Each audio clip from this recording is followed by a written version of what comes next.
Hello and welcome back. We're going to be talking about sketching today in this lesson.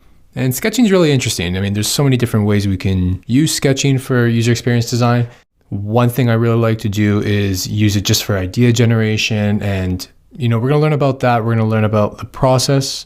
We're going to learn about sketching different types of flows and some tips in between. So let's jump right in. We're going to start with an intro to sketching. So sketching is a two-step process. It's very important to remember. Designers consider their options and then proceed to work out those details. That first step is called idea generation. And what we want to do here is we want to approach a new product and generate as many ideas as we can. It isn't uncommon for us to be missing certain ideas or elements or details, but it's just about getting ideas out there quickly. Doesn't matter. It isn't really focusing on the detail just at this moment.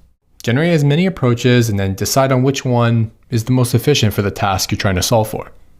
The next step is adding detail and refinement. So step by step, you work on refining those sketches and then adding more detail. It's okay to kill some of your ideas here, and that's the point. So don't really get bogged down by all the messy sketches or the lack of detail. Just keep on going and refining, and it'll come over time. Now let's jump right into how we actually take a look at that process and we go from idea generation all the way to refinement.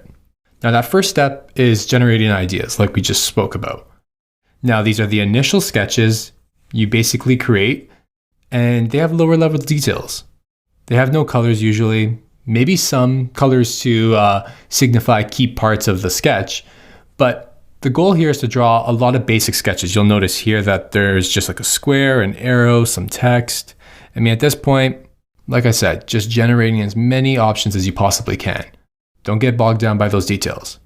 From here, we're going to start really kind of refining and start adding some details, and we can start making some sketch-like wireframes. And you'll notice that your promising sketches start to lead to more detailed view.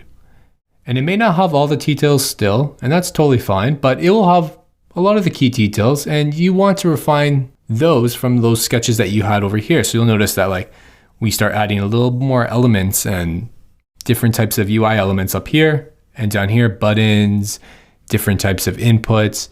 This is when we're starting to think a little bit more about interaction. Now, it will feature a lot more detail flows as well.